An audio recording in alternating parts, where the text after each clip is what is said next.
Hello, I'm Claudell Clark, President and CEO of the Better Business Bureau of Greater Hampton Roads.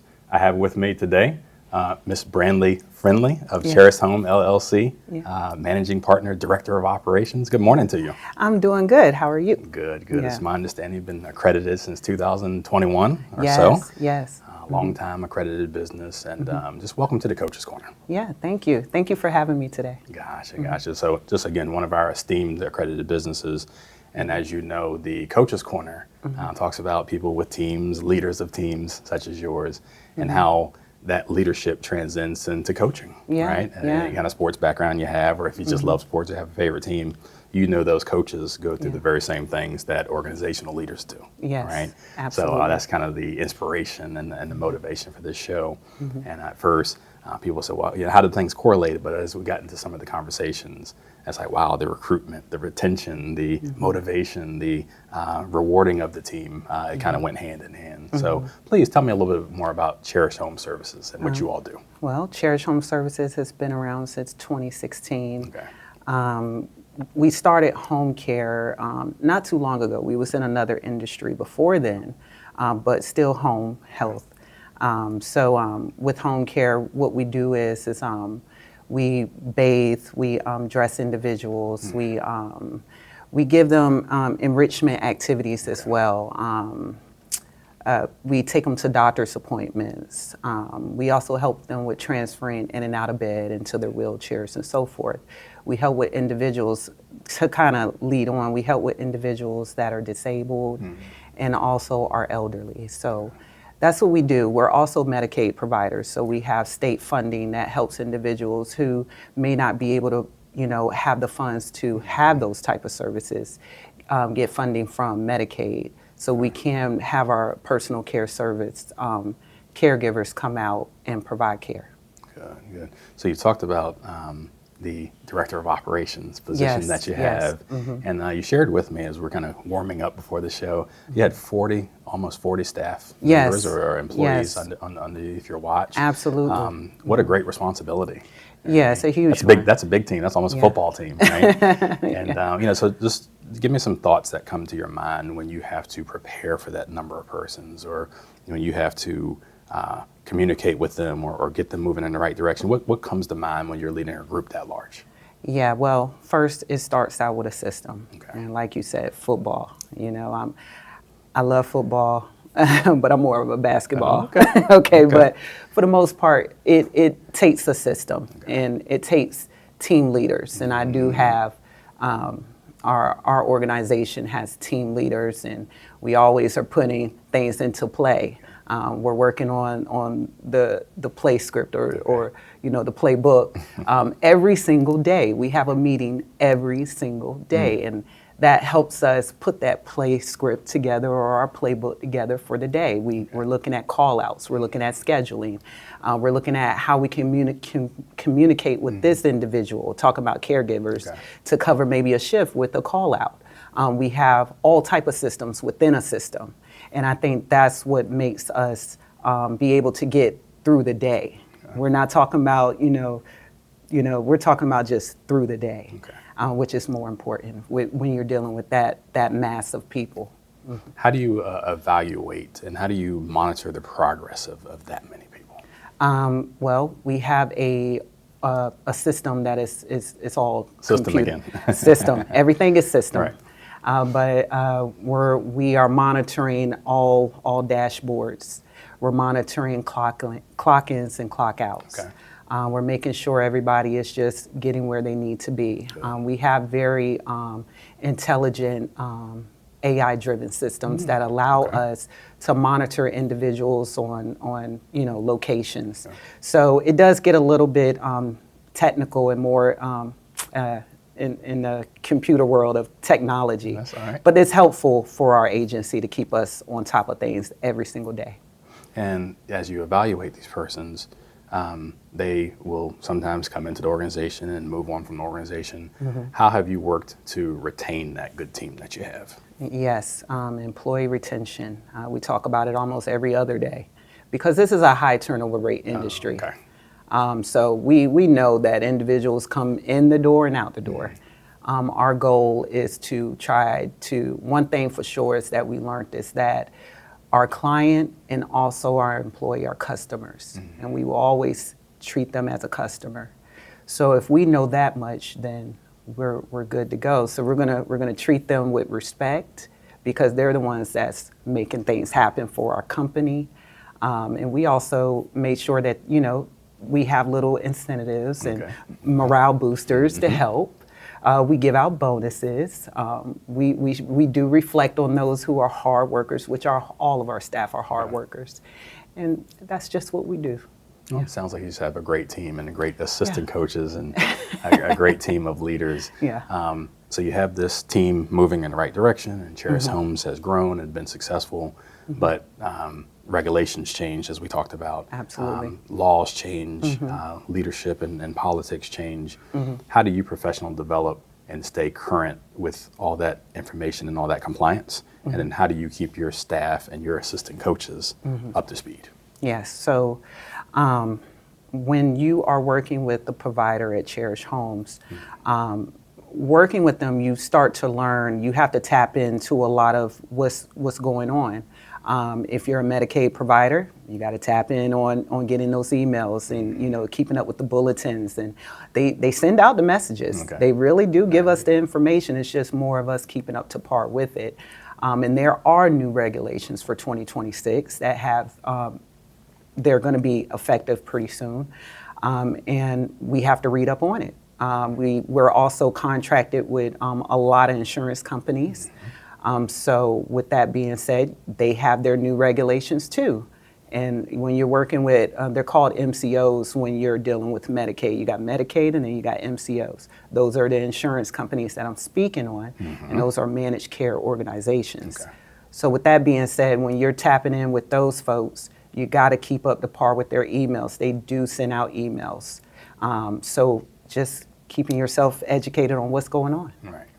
So we also talked about recruitment of the good staff you have and professional development on that side. But as with any business, you had to bring in more business, bring in more clients, bring in more customers. So you've retained and recruited these employees. How do you business develop and recruit new business? Okay, well, the way we do that is definitely number one through trust.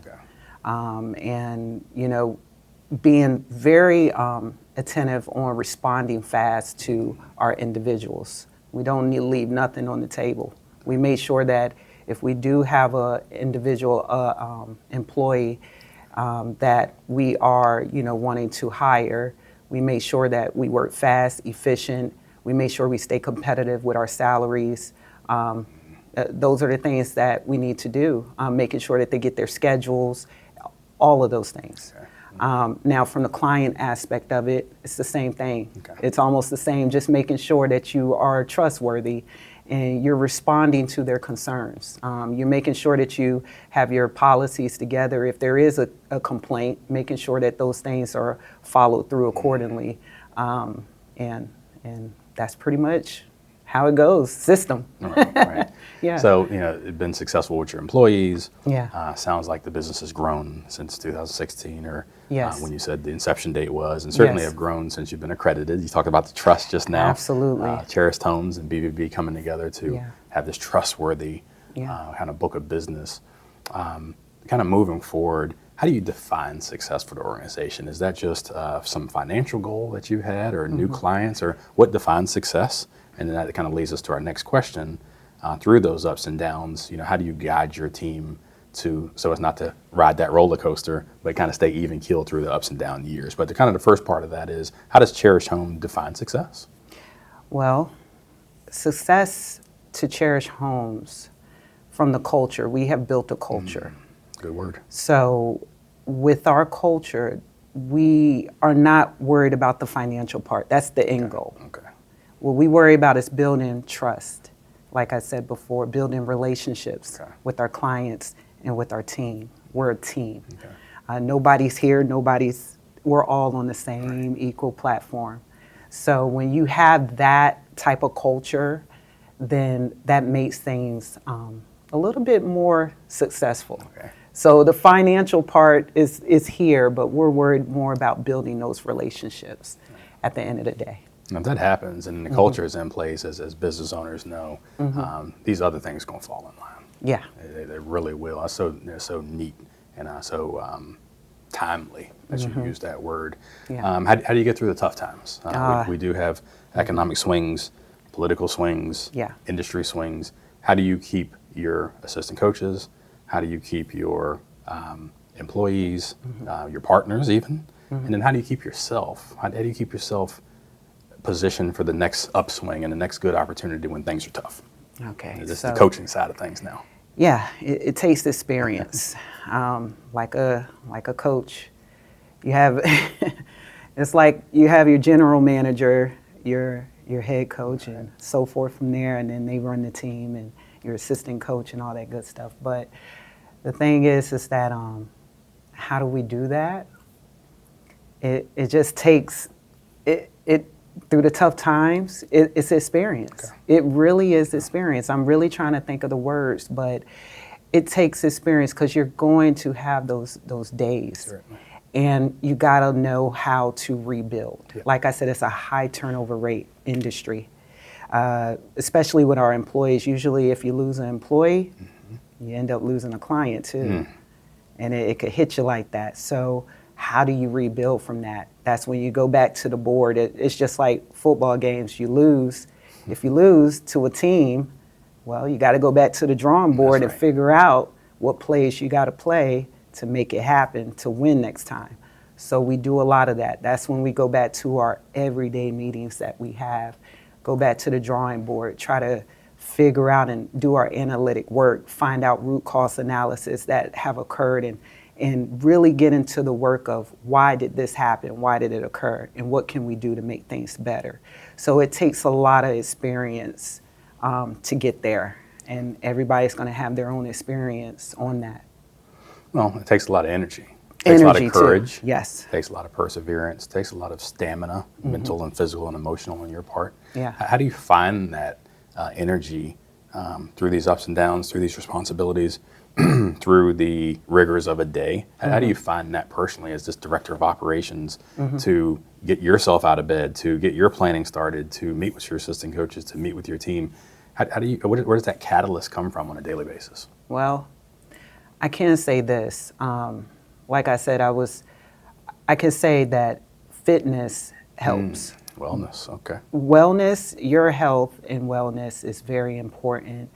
And taking time out for yourself too, because any business can be stressful, and when you have a pressured position as the director of operations, that can cause a lot of stress. So making sure that health-wise you're up to par, maybe 1 or 2 times in the gym. I try my best. I'm not the most big gym person, but at least trying to keep yourself in some type of fitness manner, to me, helps get along the day, so we're not sluggish, making sure that we're keeping up on nutrition and those things as well to keep ourselves up to par and not sluggish and mentality clear, or mental airways clear. Yeah. And then the clarity there. Yeah. Talking about wellness and nutrition and even rest. Yes, even rest. Things we have to talk about with our staff. What is the vision? Maybe near term, short term, long term, but what comes to mind? What is the vision for Cherished Homes as you move forward into the next 3 to 5 years or beyond?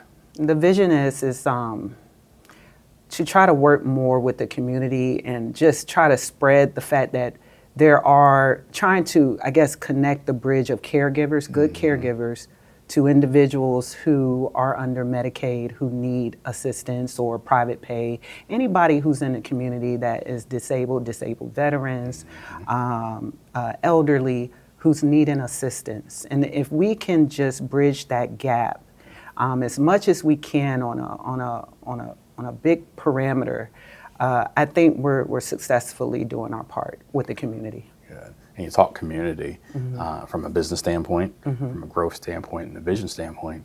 On a lighter note, what have you done in the community to kind of give back or kind of get your employees out or get some community engagement, volunteerism?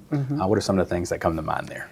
Well, we are still trying to ramp those things up Okay. right now. But what we have done, and we really don't speak much on it, Okay. but we're trying to get to that point of just being more involved in the community. We try to give to certain organizations when we can and stuff like that. But we also give to our clients too, especially for the month of November. We didn't know which way it was going to go for Thanksgiving. Okay. So we tried to make sure, and a lot of our folks, are not able to get out the house and move around the way that they would like. So we tried to give bags of groceries to individuals. And we're starting off small, but hopefully we can make it to that level of being able to help out a little bit more. Well, certainly the sign of a successful, accredited business, giving back as we talked. And, on that very theme, you talked community, we really harped on trust early with the team members and with the clients. But trust, Cherished Home Service, BBB, what has this relationship meant to you since the time of accreditation? Yeah, so since 2021, it means a lot. I was a little girl coming up seeing BBB on companies, and I was like, what is that? And then when you start getting older and understanding what it is, you understand that it means serious business. So we knew that we had to reach out to BBB and get ourselves accredited, because we know once you have that seal, it is something that means that you're a trusted provider or a trusted business. So we knew the seriousness of it. We knew that being part of BBB was something that we needed to have, and we have it on our website. We try to make sure we keep up with it, because it's important to have. It shows that we are trusted providers, and that's what we try to show ourselves to be on every aspect of everything. That certainly means a lot to us. Cherished Home, with a number of other thousands of businesses in this service area who have been accredited, this is the lifeblood of our BBB and BBBs across the country, businesses such as yours. So our hats are off to you. To kind of conclude or start to wind down, just from a general standpoint, you've talked all these different categories so intelligently, such an accomplished business leader. What are some of the things that come to mind as it relates to advice you would give to an aspiring business leader, both for this industry or maybe some other industry? Yeah, well, the thing is if you're we started from the ground up. Okay. That's one thing, and a lot of us had to put in a lot of work. So, starting out, just get your mindset right. Know that you're going to have to put your boots on the ground and get your boots a little dirty. That's right. And then, eventually, if you just keep at it, I'll always incorporate this. Even our administrators right now, they're working the phones right now, but it was never that way. Okay? That came down the road. But they're letting individuals know within our personal care caregivers that you got to keep your health up. Make sure it's flu season right now. Make sure that you're keeping yourself hydrated. Make sure that you're, seeing your doctor, getting your flu shots, whatever it is. Just keep yourself together, because that is important, even for a personal care aide coming to work and working. That's success, right? So as a business owner, keeping yourself healthy and all that other stuff, just to be able to produce and do what you need to do as a business owner, that's successful. So, I hope that's helpful, but yeah, that's the truth. That's what we can, say. Well, it starts with the wellness of it. Yes, it really does. A person may want like this professional development topic or answer or certain subject that they want to speak on, and that's great. But if you're not well, you're not rested, you're not in mental position, you use the word positioning. If you're not in a mental or a wellness position to be successful, what's going to happen to the rest of the functions and tasks that you have to do and the rest of the people? So keeping yourself in a position to win from wellness, which we oftentimes forget about, is so vital. And it's the successful leaders we've had here on this show have said that over and over and over again. It's a reoccurring theme. You look at all these academic accomplishments and professional accomplishments, but at the top of that pile, they take care of themselves first. Yep. That's where it starts. So, Brandi, we just can't thank you enough for your investment of time and your talent and your giving back, both just by your experience and telling us about Cherished Home. Cherished Home's continued accreditation and continued impact in the community. And we just applaud and celebrate your leadership. Thank you very much for having us. Thank you for being a part of our show today. Yeah, no problem. All right.